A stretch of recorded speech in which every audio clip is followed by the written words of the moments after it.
Hi, Girly Pop Society. Today we sat down with Haley Palos, a therapist that specializes in first responder families and perinatal mental health.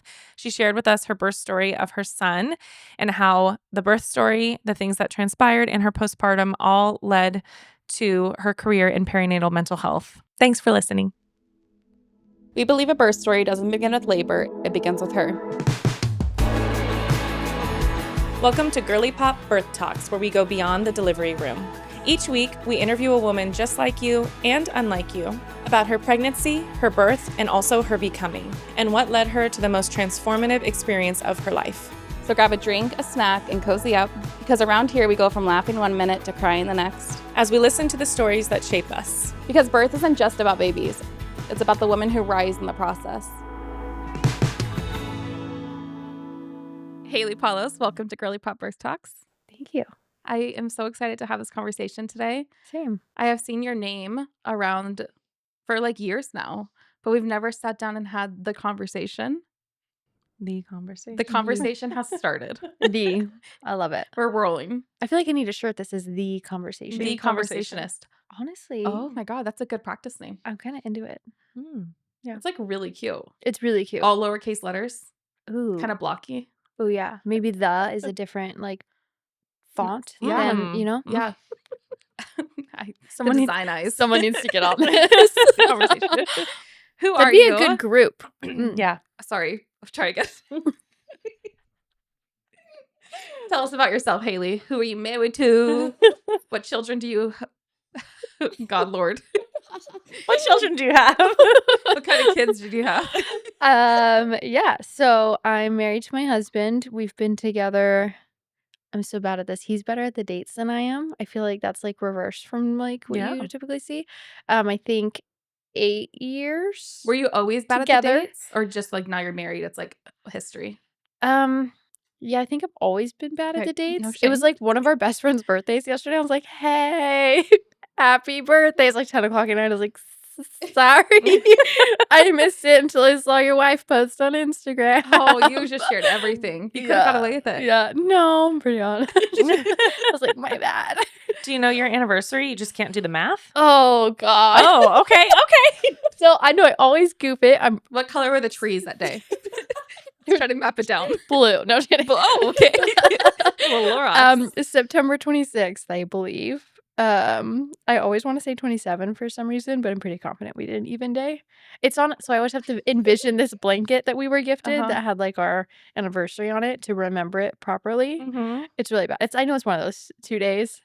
It's really bad. Oh my God. I'm amazed. I am not judging. Yeah, no, I'm not judging. I'm Honestly, truly it was amazed. in the midst of like COVID stuff when we Okay. actually had our wedding. So I just think, my brain is intentionally like not wanting to. You got married in September of Think of a it. year that was around 2020. It was 2020, and it was like that 1 month that we had this random like things are kind of opening again. We're gonna be okay. And then we got the call from our venue, and they're like, "You need to cut your party in half if you want to keep this wedding." And I was like, "Okay, sick." So yeah, I'm pretty sure September 26th. But been together in full. I believe it's 8 or 7, 8 years. 8 years. Let's call it 8 years. Yeah. Why not? Pretty obsessed with him. He's the best. Aww. Yes, and we have our son together. He's 4.5. Literally yesterday was the half mark. So adorable. Do you know his birthday? Yes, that one I've got down. August 12th. I got my little Leo. You're a little fall girl. Yes. I mean, that's like late summer. I Fall feel girl. I feel like it That's depends. my birthday, and my birthday's not in the fall. Well, this day and age, I feel like that summer is like all the way. You know what I mean? Yeah. It's so weird. It's like summer's till October, basically. It's like we get summer starts later now, but it continues later. It's the Yeah. weirdest thing. So, yeah. And then I am a marriage and family therapist. So I specialize in the perinatal mental health space, as well as with first responders, people pleasing, and high profile individuals. That's the brief little bit. Pleasing. I love it. Pleasing. Yeah. I mean, yeah. Yeah. It's real. I have that thing. Yeah. I have that. Yeah. Everything that I like niche in, I've struggled with in some way, except for the high profile piece. You're Obviously don't. becoming. Yeah. Quite. You're Who almost knows? her. You might be her. Yeah. Maybe not. You've seen. I'm good. I don't know if I'm into it. I think I'll skip that. Where did you meet your husband? So we actually went to high school together, and we kind of knew of each other. And throwback to one of the elections that happened in the world, and I was more active on social media at the time, and kind of everyone was really upset, and it was done. Like, the person had been elected, it was done, and I was like, this is a lot of kind of energy to be putting out into the world. And I started to post kind of on social media, not anything political, just like kind of trying to bring like love to the world in a way. But I was posting pictures of my breakfast and being like, I hope people have a good day. Like, I'm going to be here with my breakfast or whatever. And just trying to kind of put something more positive in the world. And then he sent me a message and was like, hey, there's this like funny chain. And he was like, I don't know if you remember me. Our circles are never going to run into each other. I don't really know you. I remember you, and I'd like to get to know you. And Wow. that's He yeah, literally slid into your DMs. literally slid into my DMs. He's like, do you want to be on the Breakfast Club with me? Yeah, but it's so funny because if you met him, you would be like, interesting. Like, you would not think he would be bold Yeah. in that way. He's Wow. very like reserved. No, he had to go get Were his girl. you taken aback, or were you like, oh my gosh, I kind of always had a crush on this guy? Oh no, like I didn't really remember who he was. We're learning a lot about me today. No, like I think I was kind of aloof. Like, when he messaged me, I was actually coming out of a relationship that was really like tough. There was a lot of like different layers there. And so I actually didn't message him back for like 3 months. Oh Yeah, man. it's a miracle. Was he sweating? We're married. No, I think he was just like, whatever, it's done. Like, You just left him on red? yep. Cool. Yes. And then I was out to drinks one day, and I don't know why, like, he popped in my head, and I was like, I'm just gonna message him and see if he wants to come, like, get a drink. And he didn't message me back right away, and I pulled into my house, and he was like, is the offer still valid? I was out to dinner with my mom, and I was like, no, I'm home now. This is amazing. It's so bad. See Like, you in 3 months. I'll it's try again. honestly a miracle that we're married. Honestly, Oh my gosh. like, he's the best. He's put up with me. Yeah, he's definitely put up with me. It's funny. We did like a love story for our wedding, and like all the messages from Facebook were like in this video that we played. The 3-month The distances. 3 month, yes. Well, so then we're texting for a while. Like, I think it was like Christmas time was coming up and stuff like that. So then we like actually didn't meet up for a little bit after that message, but planned to. And then we had our first date at BJ's, and Yeah. I botched it, so it was good. How do you botch a first date? Well, what you do is you complain about how long you're waiting to get a table, and that's how you botch the first date. Yeah, he's like, oh God. It felt so bad. And it was so funny because when I walked in, like, obviously I'd stalked his photos on Facebook after he messaged me to be like, oh, let me kind of remember who this is. And I didn't remember him being the height that he is. And so I walked in and was like, oh, I don't remember you being this short. I didn't say it out loud. But I did tell him later. I was like, God, on our first date, I remember being like, oh, like, Like, how short were we talking? no, like, we're the same height. Oh, okay. So it's not that bad. But Yeah. like, How tall are you? 5'4". He's probably an inch taller than me, actually, or 2. It's perfect. That's Yeah. perfect. Yeah. I love a short king. Yeah, he's the best. And I didn't wear heels at our wedding. Perfect. Yeah. It was great. We're all like, It's fine. it's fine. No, he's the best. He's like a very loyal person, and that like I appreciate. And it's Mhm. like every hiccup we've ever had in our marriage is really hard, and you have Mhm. to put a lot of work into it. And every time there's been an opportunity for that, maybe not right away, for either of us, but we've like grown to be really stubborn for each other. Like, I feel very blessed that I have that person. Yeah. He's It's a awesome. good feeling. Yeah. He's the best. So while you get our mocktails to us, because we're Oh, doing it in we're the first doing it. 10 minutes, I would love to hear about how you, like, were you already, so many questions flooding my brain. Okay, so I used to host a podcast, and I feel like, yes, I took it offline because it was a lot of work. It's Like, a lot it of work. doesn't exist I anymore? did not have the person that you have. We're lucky that we're tackling all married to this him. stuff. So Yeah, that's Don't tell people our secret. yeah. It had to die. yeah, I It understand. wouldn't exist without. Honestly, it's a miracle it exists with Kyle. Yeah, Yeah. we're winging it. We're weak enough. Honestly, the editing is just an experience. Shout out to Kyle. Shout out to Kyle. So when you guys met, were you already in school to become a therapist? My brain was going, did you already know you wanted to be a therapist? Yes. Then were you influenced by your husband's career to get like specialized in that word? That word is called First responders. I feel like We're Good morning. this is going to be good energy. This is good. We're winging it. We're nailing it. What is The this? mocktail of today is called a virgin margarita. Oh, delish. Nothing like If you a want margarita tequila, at I can go grab 10 it. a.m. Oh, no. Oh, it You smells like a margarita. It does. It is the Recess brand, so it has the aptogenics. I love that brand. I don't know what it says over there, but Yeah, I love their magnesium ones. Like at Ooh, night. I didn't know they had mag ones. magnesium. can you see it? What it has? It has like leaves and stuff. It has like herbs. It's like good things. It has in like good things. Yeah. Mood great. enhancers. This is great. It's just what we need. So yeah, tell us about your career. Yeah. You're becoming Yes. your therapist, the conversationist. Okay, so throwback. Yes. Actually, we'll go kind of a little further back because I think there's a lot of context, but I'll be brief and feel free to ask. I'm pretty open book about it. So I grew up with childhood trauma. So this will probably be the first podcast that I say. It was my biological father who was my first abuser. And I knew CPS, or CPS knew me, I guess. I don't think I knew CPS, but they knew me. And I knew first responders that way too. So it was not my intention to specialize in first responders. Not that I would have connected any trauma to that particularly. I can remember some distinct moments that there were like law enforcement around, but nothing that really like sticks out. I was in court mandated therapy really young as a result. I thought this therapy sucks. I hate it. I didn't want to do it. You're doing something called sand tray, and you have like all these little figurines and you're playing in the sand and whatever. And I never really felt like it did much. I got into high school, started dating.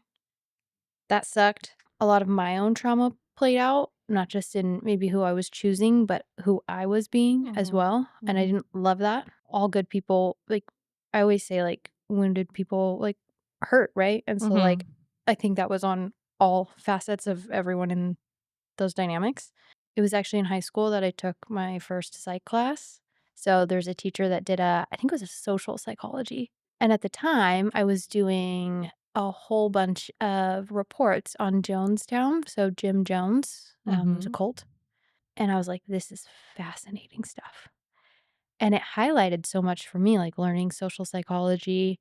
My nickname in high school was Snarkosaurus because I'm very sarcastic. And I ended up TAing for that teacher and just getting to know a little bit more about like psychology. And it was, I don't know, it was just what I knew I wanted to do. And I think it just highlighted so many things for me of like all the experiences I was having, the things that I was feeling. Like I was very depressed and actually suicidal at one point in high school. And I took this class and was like, oh my gosh, like so much of this could be connected. So I wanted to kind of become the therapist I didn't have. And at the time, nervous system work was not being talked about at all. So that came much later. And then my husband became a first responder. He's a law enforcement officer. I always say we got the fire hose version of becoming a law enforcement family because everything happened like all at one time in a 2-year chunk of time. So I did my undergrad right after high school. That was in 2016 I started. I graduated in 2016 from William Jessup. I went right into my master's program and I graduated in 2020. And my husband was in the academy originally in 2019. He got injured. He went back in 2020. So I graduated at some point, but I knew, to answer your question, that was the track that I was on in high school. There is I did cheer in high school, and there's this little cheerleading like yearbook thing we got, and everyone was like voted most likely to whatever, and it literally says most likely to become a psychologist. Oh, wow. Because it was kind of a known thing. Yeah, that's cool. Yeah. Not everybody has that clarity. Yeah. I mean, I question myself every day, but yeah. For the most part, I'm pretty For sure. the most part, I think it's what I want to do. He became a law enforcement officer the same year you got married, or ish? He was in the academy In the that academy. same year. Okay. Mhm. What was that like? Early Great. marriage with okay. Fantastically awful. Oh, okay. Yeah, I was like, where's the I was like, link? wait, what? No, I mean, I think at the time, like, we didn't have my son. So I have my financial licenses. When I was finishing my degree, I went and started working at E-Trade, and I was their front desk person. You were required to get your financial licenses to work in the branch. And I was like, I can study. I was actually finishing my master's still. So I was finishing my master's, starting my practicum, studying for my financial licenses to have this job because I was aging out of my mom's benefits. And I was like, shoot, I need a job with benefits. And I was like, I can do this. And like, thank God, best boss they've ever had. His name's Robert. He was just honestly like one of the best humans I've ever met on the planet. Um, and he's like, okay, like, let's do it. And was a total cheerleader. I got my financial licenses. So I was working at E-Trade, promoting through. So I was like the front desk person. I basically asked the regional like rep, hey, can we create this interim position for me to learn how to be a financial consultant, but not have all the pressures of the goals yet? Yep. So that happened. COVID hit. They moved me into a financial consulting position. E-Trade got acquired by Morgan Stanley. So there's all these transitions happening. I'm at home at that point because COVID shut everything down. Just working my job at E-Trade, making my eggs in the morning, going for a walk. Like, honestly, I feel like I was kind of thriving. Like, I loved. And your husband's in the academy. And he's in the academy. Okay. And I was like, this is fine. I hate being like alone at night. I did had to work through at that point like some fear I had around the window. Like when I would sleep, I had that fear growing up. My bio dad would go and like scratch on the window in the middle of the night and like do things to scare. He loved to keep my sister and I afraid. He was very yeah, he loved to make us scared. Watching scary movies, like making us watch scary movies really young, or documentaries about serial killers and things like that. So when my husband was gone, I was like, ooh, I'm kind of like afraid to sleep. But that was really the only thing that came up. And I honestly feel like I figured it, like worked through it. And it was kind of nice to have some time alone for a bit. I missed him for sure, but in the academy, they're gone all the time? For his academy, it's a live-in academy. Okay. Yeah, not everybody's, but his is. Okay. Which will reveal a lot to anyone who knows. Maybe. It's still a secret. But no, I feel like it was good and we were good. And I was always an advocate for him. Like that was his dream. I wanted him to have it. There was points where he was overwhelmed and was like, I don't know if this is still working. His academy was shut down like 4 different times because of an outbreak. And so he would come home for like a couple weeks or a month or 2 months or whatever. And there was multiple conversations. Like I knew on our first date that he wanted to do this and like really sat and thought about it. Like, can I do this? Like, can I be a first responder spouse? And I mean, I said yes, but you don't know what you're saying yes to. Like, that's, I think, one of my pet peeves when people are like, you know what you signed up for? No, we didn't. No. But it doesn't mean I wouldn't choose it every single day. And I do. And I did, even at points where it was hard for him to choose it. Where it was like, I remember a distinct conversation. He was in the shower and he was just kind of verbal processing some stuff. And I was like, babe, like, if you don't go back and you don't try, like, you'll never know. And I think you'll wonder. And I don't want you to have to wonder. So let's, like, you got to go. Like, you got to keep at it. And he did. And I think he's 5 years in now. Yeah. Okay. So your son is 4.5. So I'm doing the math. Tell us about if it was a decision, deciding to try to get pregnant. Yes. With the timing of all of this. Oh, yeah. Lessons learned. So it was a decision. And we knew we wanted kids like really early on. Like dirty little secret. Like we moved in together like very probably quick compared to like what other people would do. Give me a I can't do it. I can't tell 4 weeks. No. 4 weeks, no. That would be crazy if someone did that. Yeah. People do and it works out, honestly. Wink, wink. No, but like we just knew. I don't know, like I always joke we arranged marriage to each other because we talked about everything on the first date.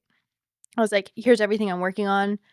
Here's the things I like about myself. Here's the things I don't like about myself. Here's the things you could hear about me if someone were to talk to you. Here's like the biggest shame I hold in my entire life. Oh my Like, gosh.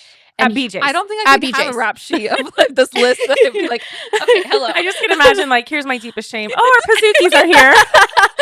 Yeah, no, like I think we were both pretty like tired of like what dating felt like. And How old were you guys when you met or uh, reconnected? 20 something. Yeah. We Why am I need to asking stop her? asking these I questions. know, I'm really bad at I was like Haley, numbers. you know. You know what's funny is like math was my best subject in school too, but like but history isn't. So what you're asking me is Yeah. just different No different, timelines. different numbers. What was the question? So deciding to Get have pregnant. That's right, deciding Yeah. to get pregnant. So yes, we knew that we wanted to literally like, yeah, we knew we wanted to have a child, like would have been pregnant. Like I never wanted kids before I met him. And I met him and I was like, your babies, I do want to have though. Yes. And so when he was in the academy and it just like he injured out, we had basically stopped our whole lives for years because he was going to be going to this academy and you could get sent anywhere across the state. So it was like, well, we just And you need were living here at the time? yeah. Okay. And I was like, well, we just need to keep, waiting and then we'll make some choices and whatever. And then when COVID hit and it was like, okay, you got Yeah. injured, then you went back. Now COVID's here. You're getting shut down this time and you get shut down that time. And it's like, how long do we keep waiting for our lives for this thing that we don't even know is going to happen? We had moved when he went back in 2020 into this little apartment that was a terrible experience. Like the walls were so thin, so the person downstairs would play like I don't know, techno music almost all day long and rattle my floor while I was trying to work. The person next to us, no knock on them, like something happened. Like I'm pretty sure I heard a DV happen. Oh, This is a gosh. nice neighborhood too. Like I ended up having a panic attack about it. And then the person involved like saw my husband coming home one day and was like, "Oh, who what agency do you work for?" And I was like, "We got to go. We can't live here. Yeah. Like this isn't nope. I don't feel great."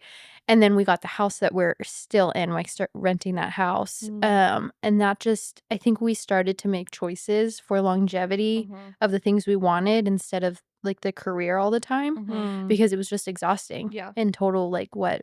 Yeah, like maybe 3 years that we'd really put things on hold just for him to get through backgrounds and everything.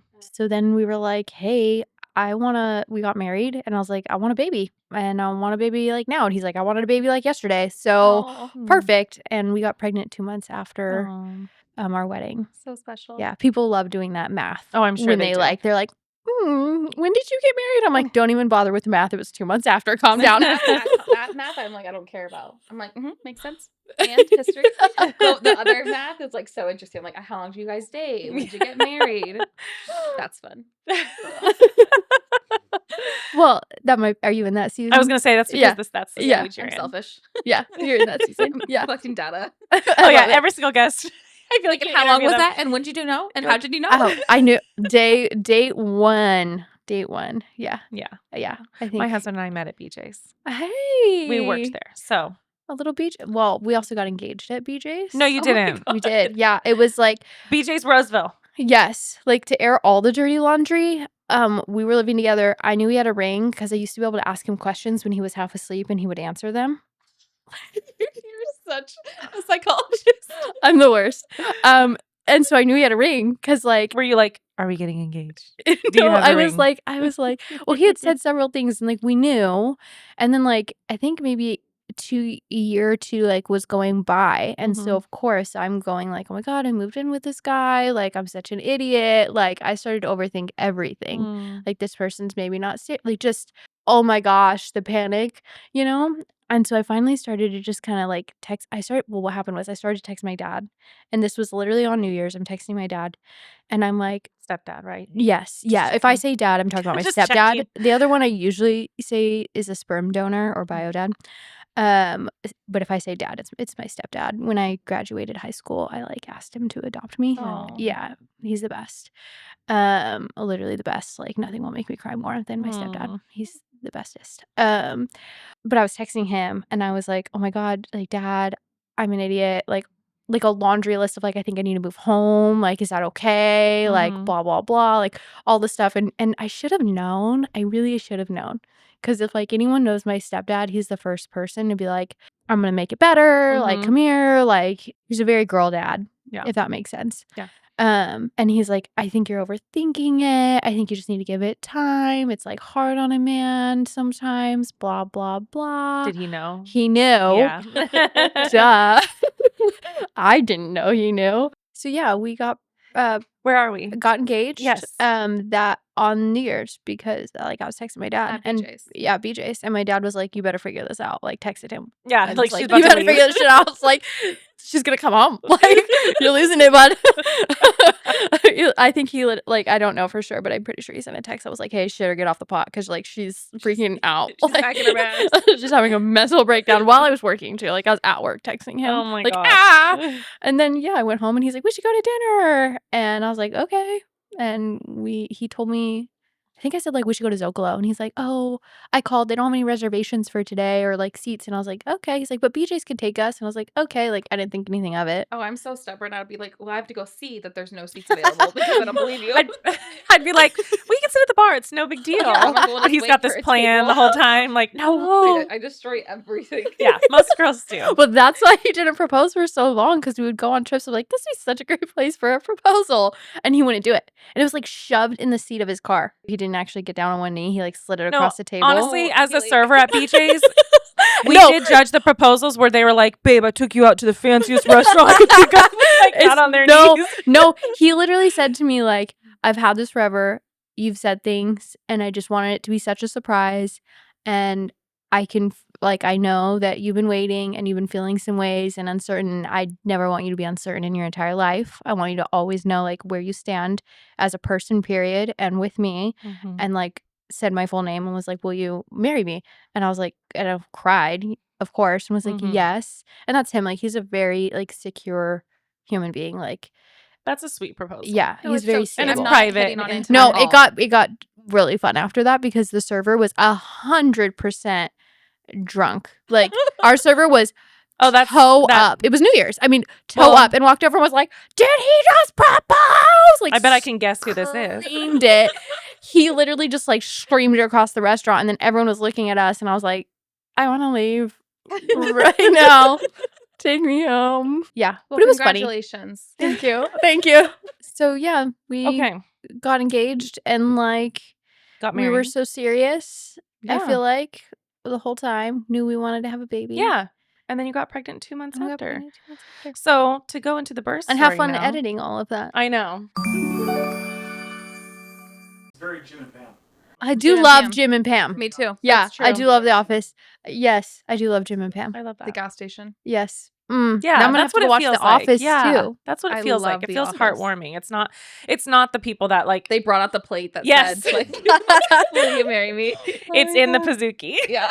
I'm most people who know me know I'm just like massively obsessed with my husband. Like he's awesome. Just honestly the best human.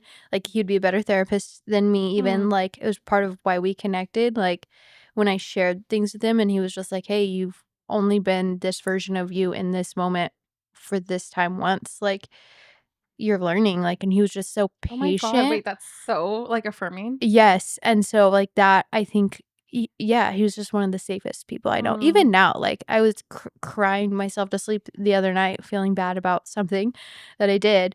And he was like, you're learning, and like, take a deep breath, and you can make mistakes, and you can be a person. And like, yeah, yeah, he's the best. Yeah. But he's only that way with me. Like anyone else, like who knows him is like, he's like a vegetable. He doesn't talk. And I'm like, he doesn't talk to you. Talks to me. He talks to me. Yeah. It's like very reserved for me. Mm. Yeah. Which is, I Amazing. wish people knew that side of him Yeah, more. but that's Like I also wish he was special. more open. But Yeah. I do appreciate like being that person for Yeah. to him and him to me. Yeah. How did we find out we're pregnant? How did we find out? Like, yeah. Yeah. How did we I peed. find out? I peed. How did you find out Did you're you pregnant? pee on I peed. Wow. Oh my gosh. Shocking. On the potty. I peed. Okay, Yes. I actually have a question. Because I just saw recently on social media, this girl didn't know that you're supposed to pee in the cup and she was peeing on the stick. You can do both. You could do both. either.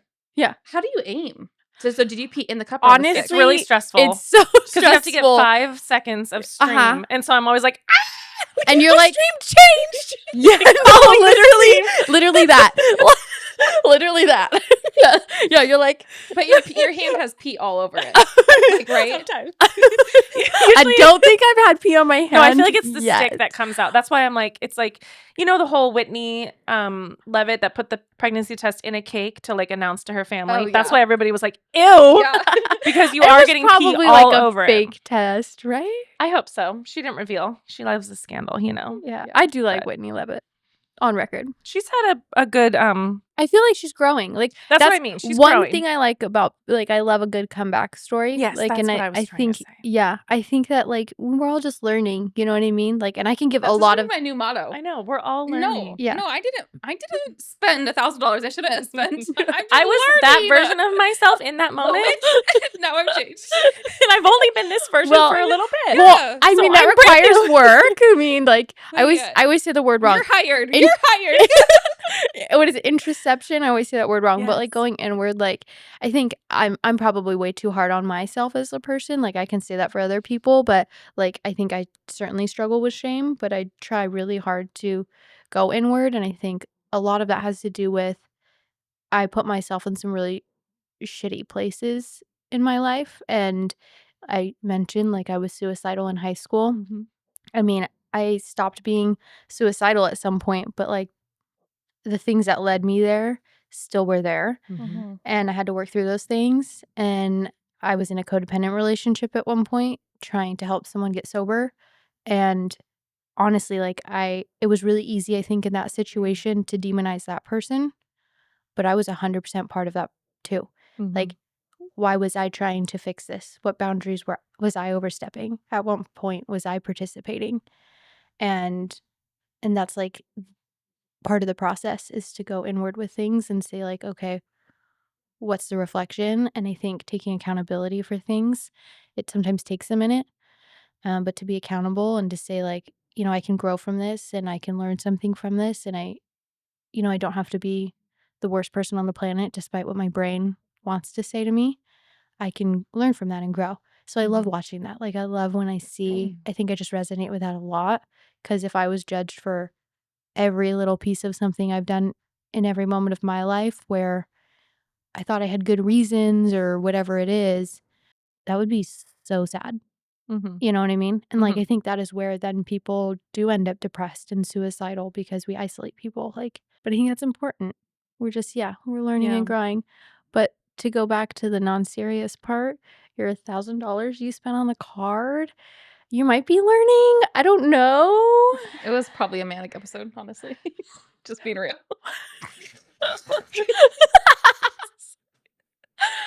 Oh my gosh. Okay, well, we're going to do this because I want to make sure we get the birth story and the postpartum Yeah. experience and how that led you to Yeah. perinatal work.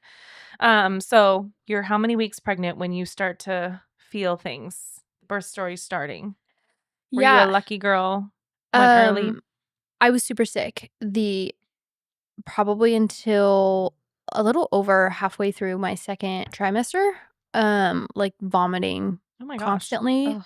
I got diagnosed with COVID less than 2 months pregnant. My husband's academy shut down for that time.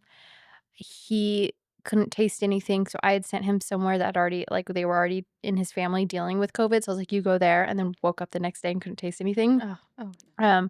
So I ended up going to the hospital because I could not breathe and I was so worried about the baby. Mhm. And everything was fine. It was actually that night, like my nose cleared and I was laying down and I was like, I'm not moving. Like I can breathe through my nose.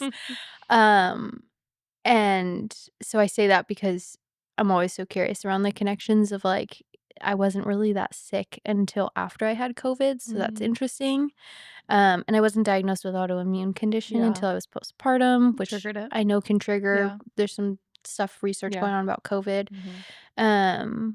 But was really sick. And it actually wasn't until I was postpartum, I was walking down my hallway and I had this flashback to me being pregnant, walking down the hallway, and I started crying because I was like, oh, I was just completely alone. Like, I think that season of being pregnant when he was in the academy, Yeah. I think started a lot of things and I didn't realize. Um, my son had like an enlarged ventricle on our 20-week scan. So like obviously I was going through that by myself. Like because he doesn't come home at all. no, he only would come home on the weekend. So he was there Okay. for 5 days a week, and he didn't get access to his phone until my later in the gosh. evening Okay. for like maybe a 30-minute period of time Wow. before he had to like study and stuff. So yeah, I went through pregnancy pretty solo, which was hard on both of us. Yeah. I had an amazing supervisor at the time. I was getting my clinical hours, and I remember just like crying to them and being like, I feel so disconnected. And he was so great. He was like, tell your husband. I bet he feels the same way. And it was probably the first moment in my life I learned like, oh, you could sit in the shit together. And that is actually really powerful for your relationship, not to fix it, just to say this sucks and we're both in this little hole together. And that was a powerful thing, but it still sucked. He graduated. I was still pregnant.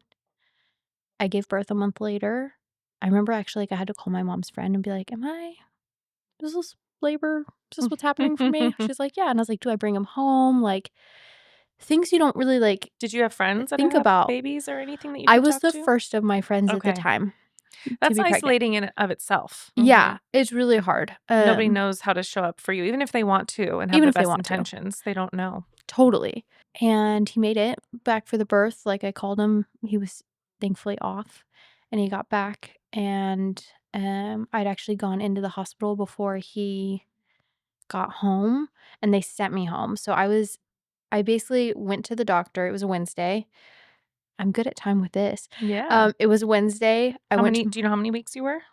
39. Okay. 39. Yeah. And I went in and I was like, I want this baby out. I want it out now. And my doctor was like, you're not dilated. You're not having this baby right now. And I was like, okay. Most painful cervix check of my life. Like I was like crawling up the table. Like it was not, there was nothing happening down there. So I went to Chick-fil-A. I got a spicy chicken sandwich. I was like, I'm just going to burn this kid out of me. Like, let's do this. Slap. Yep. Spicy. And then I went to bed and I woke up, like took a nap. It was middle of the day. Took a nap, woke up, contractions 2 minutes apart. Like I was instantly having. Shout out to Chick-fil-A. Yeah, go Chick-fil-A. Shout out to Chick-fil-A. Yeah, I don't know. Spicy chick. It might have been the spicy chicken. Yeah. So my mom actually drove me down to the hospital, and I was not dilated at all. And the sweet nurse, she was like, gave me an hour. She's like, I'm just going to check on you. Some other things. Like she was definitely working it to try to see if I would get to the point of being able to be admitted, because I was screaming. So my son was sunny side up in back labor, like screaming from the jump, like kept telling everyone something was wrong, like this can't be right, like it hurt so bad. Those listening, if it doesn't feel right, it's not right. Yeah, it did not feel right. Like something felt so very wrong to me. Yeah. And they sent me home. Like she gave me at the time, like this was pre me being, now it's like a mom, like I'm very naturopathic and like natural minded, and like I don't want to go to medications right away unless I have to. But she gave me something, and I honestly think it was an anxiety pill. I don't know what it was. You guys might know. She was like, if you're in labor, this won't stop anything, but if you aren't in labor, this will stop it and you'll go to bed or whatever. I literally got home, and I was giving birth at Sutter Roseville, and I lived 2 seconds from Sutter Roseville. So I get home and I literally look at my mom. She's still tracking. It's 2 minutes. I'm screaming. I'm going, this is not okay. Like this can't be normal. Like just screaming. She calls my doctor's after hours line. Surprisingly, my doctor actually is the one who answered that day. So that was interesting.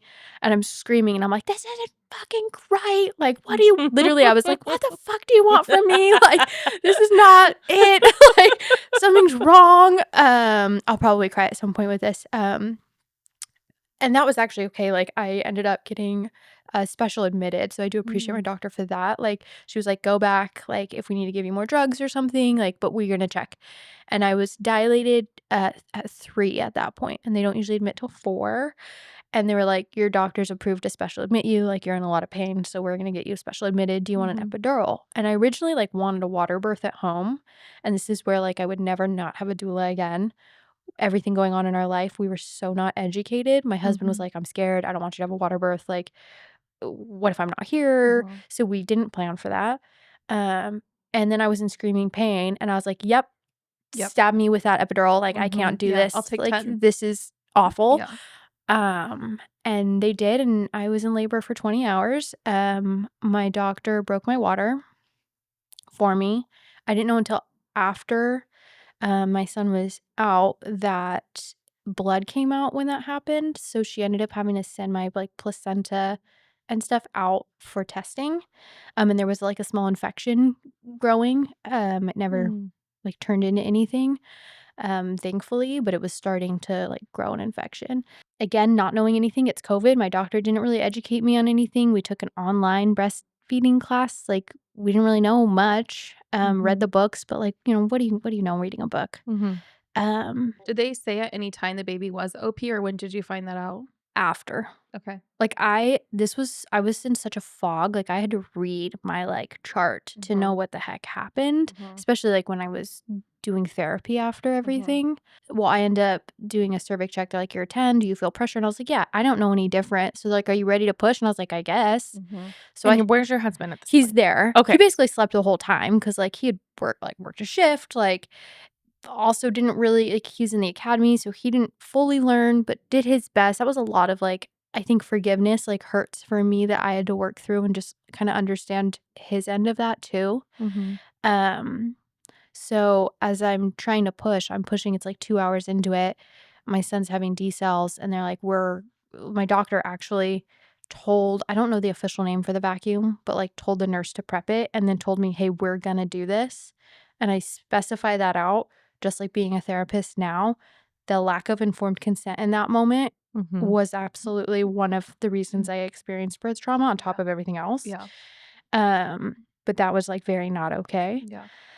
She vacuums me out. I probably would have said yes, to be honest. I think that's the one Most of the reason that time, keeps me yes. like Yeah. somewhat from like But being being a so part of a bent out of decision, it. especially from a history of sexual assault, and then something telling I'm going to, Yes. that's just unacceptable. Yeah. So it was like just a complete lack of trauma-informed process. And thank you for mentioning that because it's important. It's important to the postpartum part. Like, so then he gets vacuumed. He gets taken off to the side. Of course, like I'm just like so focused on where my son is now. Like I'm not even thinking about them. They're like stitching me or whatever. She's talking to me. I have no idea what she was saying down there. Like I was like, I can't hear anything you're saying. Yeah. I didn't get to see my son when he came out because they took him. And then this one I'll cry, and I've done a lot of work on it, but it's still just like really sad for me. He ended up being okay. First thing the nurse says is, Mama, he has a tongue tie. So I go, is he okay? Like, someone tell me he's okay before you tell me he has a tongue tie. Yeah. Like, yeah. but also, and did you know what a tongue tie was? You had a friend that went through it, right? Yes, I had a friend who went through tongue tie. So I was somewhat aware of that. And I was like, well, but honestly, like anybody that's working in the birth field that watches a baby come out and then the first hour of their life, talk positive. This is the first time you're seeing your baby after growing them, not knowing the fertility process, not knowing the birth process.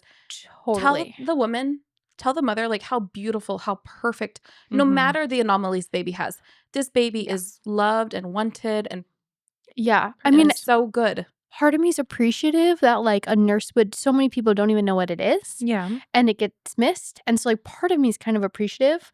The other part of me is like, I wish I would have just known that it was okay. Yeah. And then they wrapped him up, and the part where the tears come in is they handed him to my husband. Oh. So I didn't get to do skin to skin with my son.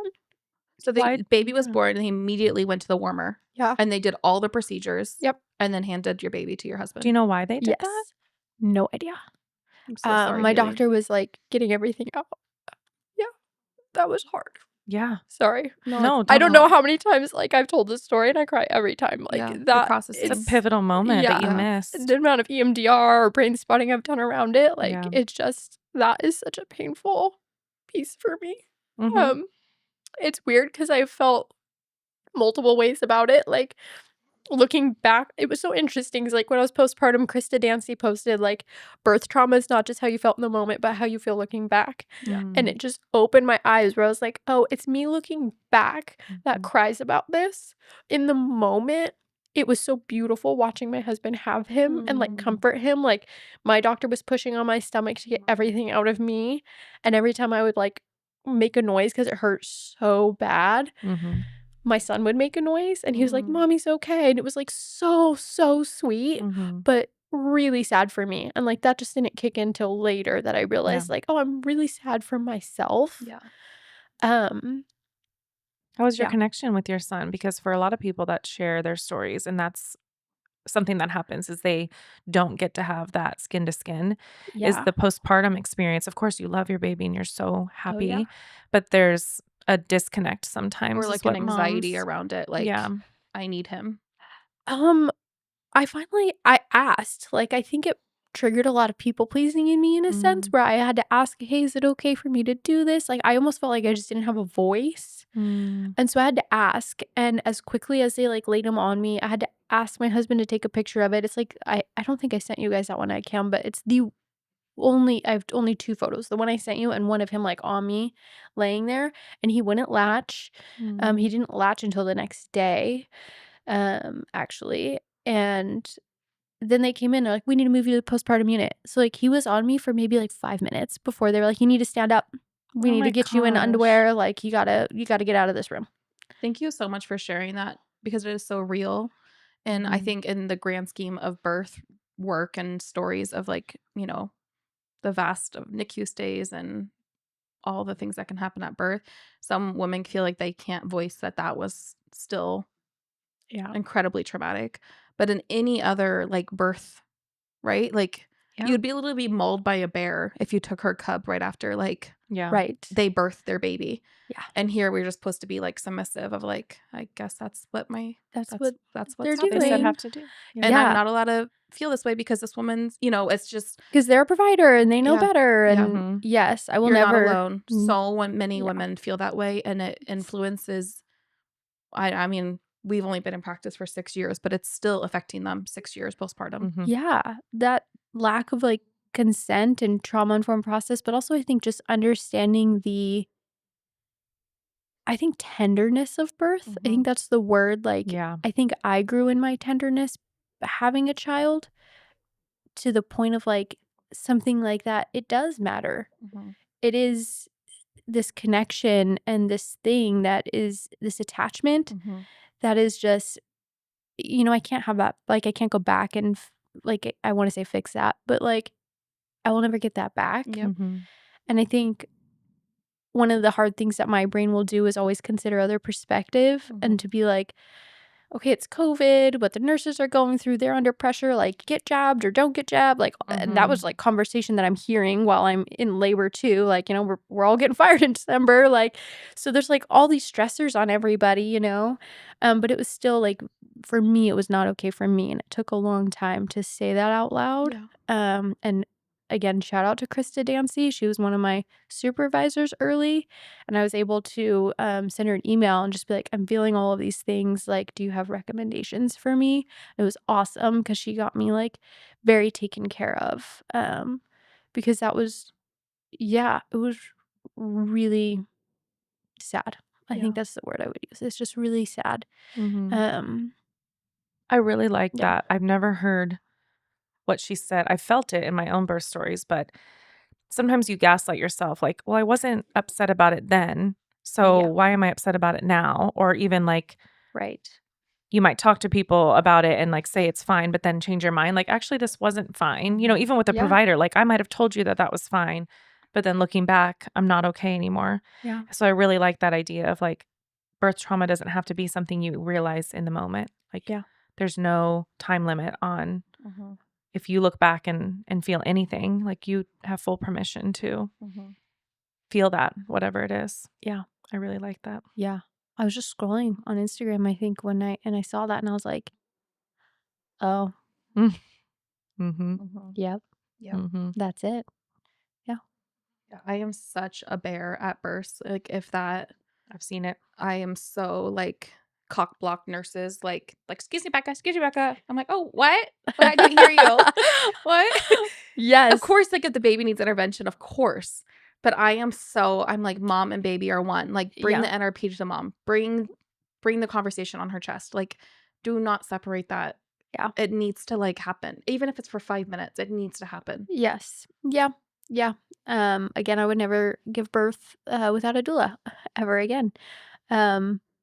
my They are like the husband linebacker, Yes. Yeah, I know? watched my husband freeze, like, when they took him and he was like, "Do I stay Yeah. with you? Do I go?" And I watched him be like, and I was like, with him, obviously, like, "Go," Yeah. you know what I Mhm. mean? And that's, like, I'm proud of myself for that, like, that was part of my healing to be like, I'm really proud of myself that, like, if I couldn't be the one that was there for him, like, at least I sent him, Yeah. like, that to the mama bear thing, like, I feel like that is the mama bear moment for me. Yeah. I just wish it had looked different. Yeah.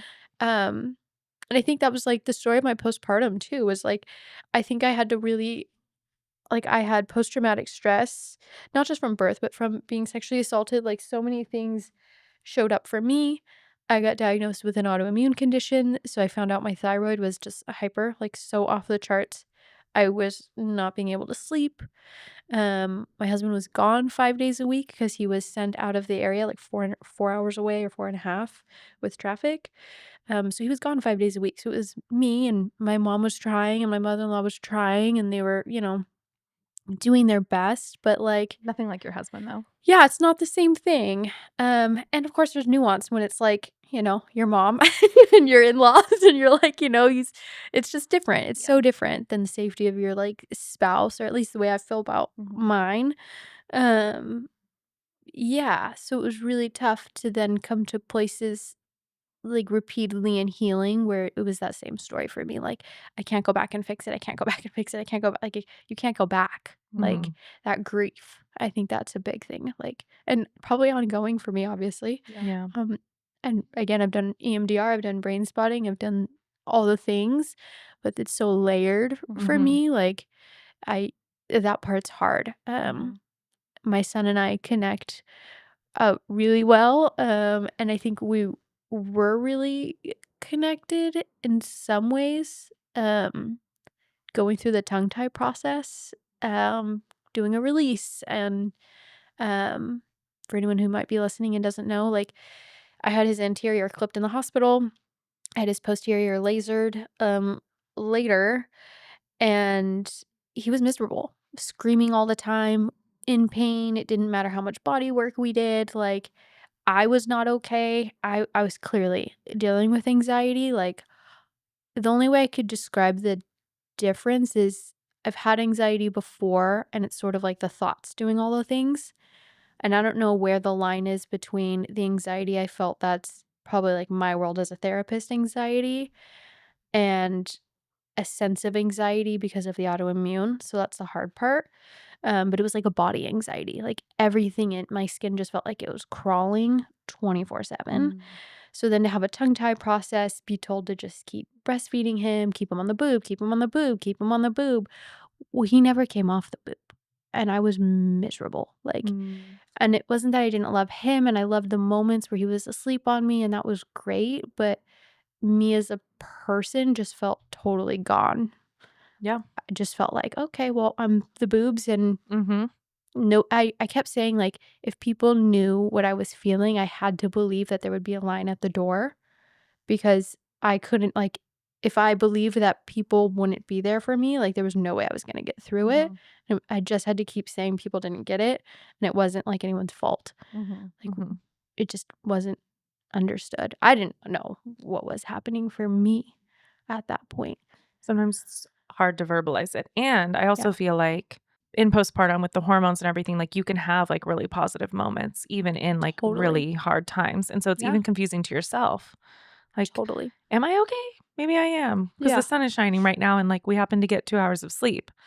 Right. And so then that might be the moment somebody asks you how you're doing and you're like, I'm actually doing I'm okay. okay. Yeah. Yeah. And then you're not.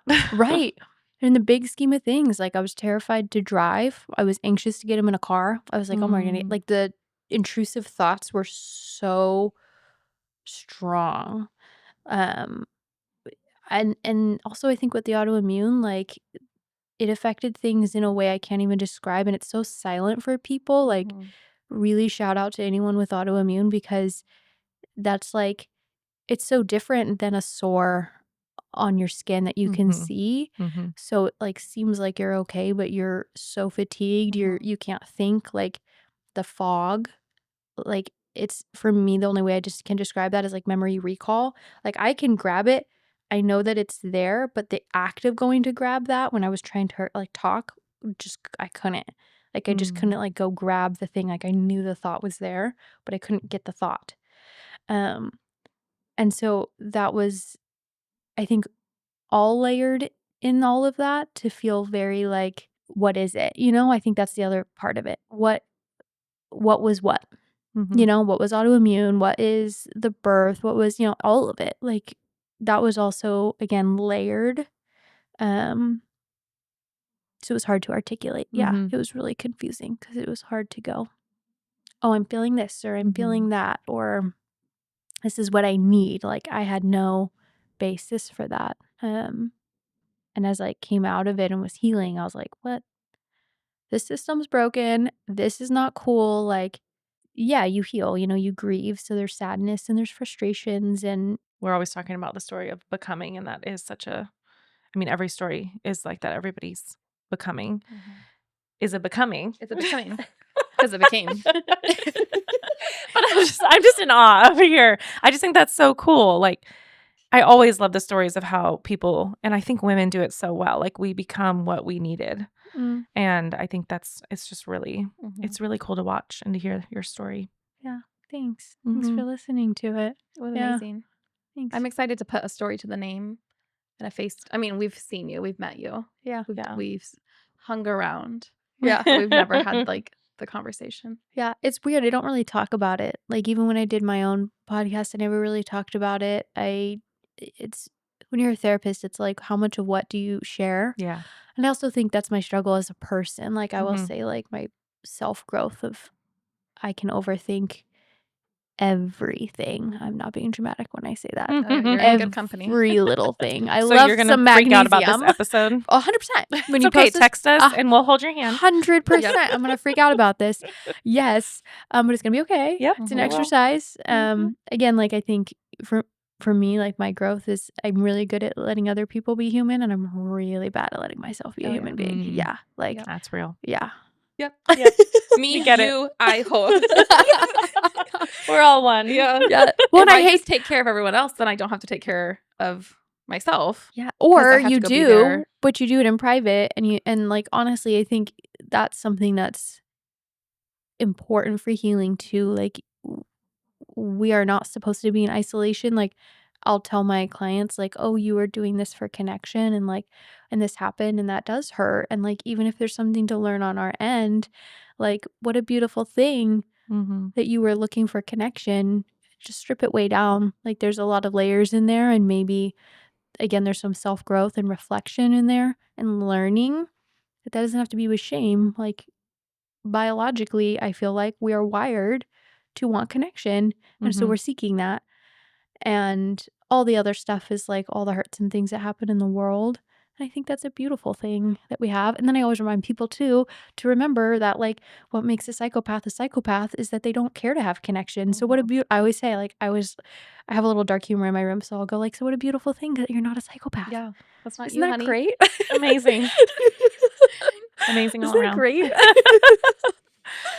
Wow. Well, thank you so much. We do for a little sharing your cheers. story. Yes. Cheers with our margarita. Thanks for joining us on Girly Pop Birth Talks, where we hold space for the messy and meaningful journey of becoming her. If today's story moved you, made you laugh, or reminded you of your own strength, we would love it if you subscribed, shared the episode, and left us a quick review. We're so glad you were here. Seriously, you're one of us now. We can't wait to do this again soon.